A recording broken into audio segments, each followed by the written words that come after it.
inzego z'ibanze niko kazi bari mu munsi ubu nta n'izindi nama turi gukora kanya habaye inama z'inteko z'abaturage. Iyo ni ikibazo kiri kuboneka mu bigo byinshi mu gihugu aho bigaragara ko abanyeshuri benshi babigize nk'umuco kutitabira amasomo mu minsi ya mbere kuko bitabaye uyu mwaka gusa. TTC de la Salle ni kimwe mu bigo biri mu karere ka Gicumbi twasuye kugira ngo tumenye ubwitabire bw'abanyeshuri. Ndikumana Theoneste ni umwe mu banyeshuri twaganiriye biga kuri iki kigo, atubwira ko hari abanyeshuri bataraza kwiga.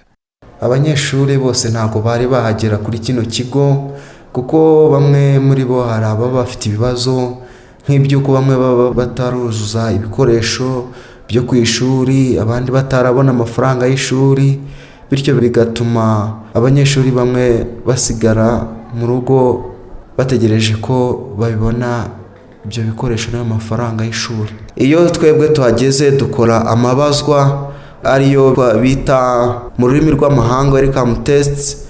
Izo test rero abanyeshuri batari bakahageze baraza bakazibaha nta kibazo, iyo batinze babimenyesheje ubuyobozi nta kibazo barazibaha.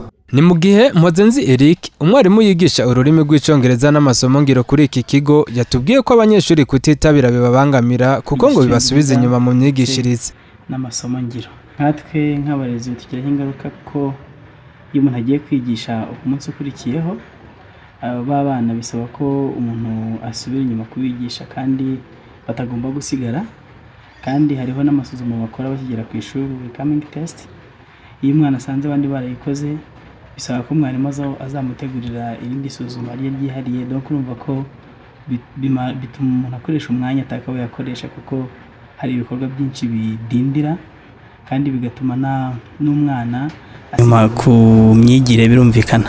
Umuyobozi w'iki kigo Niyonshuti Jean Paul avuga ko nubwo ubwitabire bw'abanyeshuri buri kwiyongera, ababyeyi bakwiye gukangurira abana babo kuza kwiga. Baraye hano ejo aho tuba dutegereje abanyeshuri 996.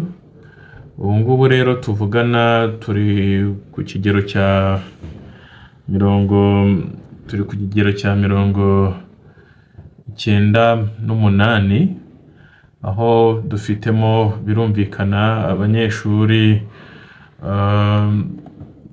batari baboneka neza, ariko byibuze mu bakobwa 529 twagombaga kwakira, byibuze tugeze ku bakobwa ubu ngubu tuvugana 520. Murumva ko turacyafite abandi 8 bakiri mu nzira.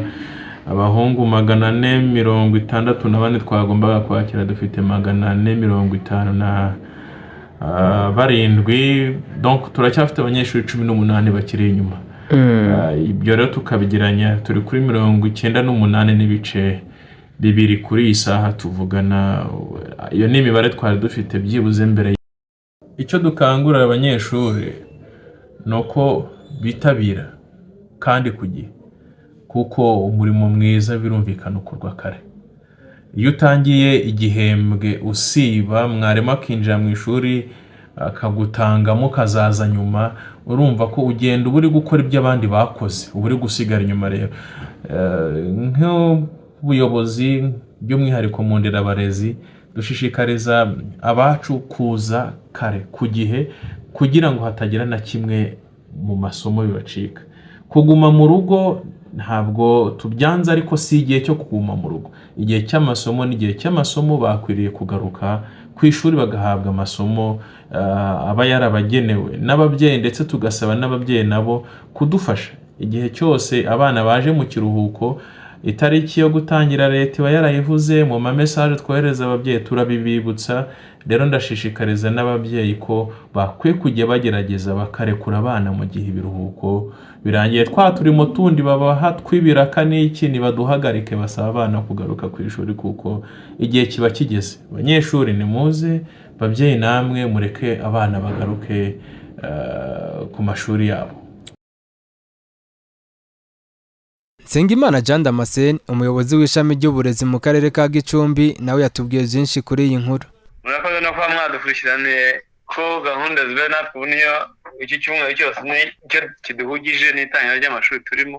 ahubwo njye nashima ko bitewe nk'uko ejo nabonye byaje ubundi ari ibintu bari bafite nk'akamenyero kuba ko umunsi wa mbere ari umunsi wenda w'amasuku n'ibindi ariko umunsi wa mbere uyu munsi usigaye ari umunsi w'amasomo hamwe n'ubufatanye n'abayobozi b'imirenge inzego z'ibanze turimo duhitura ababyeyi kugira ngo nibura abana be gutakaza amasomo igihe babanye nabo mu kiruhuko kirahanye none ariya amanota bari kamutesite umwana utaraza yahomba niyo mpamvu tuyishyiraho kugira ngo nibura habeho guhitura ku buryo atazabigira akamenyero nubwo bayafata ku manota atanu ariko akagira agaciro umwana akazabibona ko yasubiye inyuma kubera bari kamutesite muri kino gihembwe dusaba ko ariya manota ataba imfabusa abantu bakabifata uko biboneye. Minisiteri y'Uburezi irasaba ababyeyi n'abarezi gufatanya gushishikariza abana gusubira ku ishuri kugira ngo hatagira usigara inyuma. Abakera barayamaze bati iyimijo n'ikaramu ntiramburura. Abanyeshuri mutaraja ku ishuri mumve ko mukwiye kwikubita agashi kuko ari mwebwe bifitiye akamaro kwiga. Ndagijimana David, Radio Shingiro mu karere ka Gicumbi.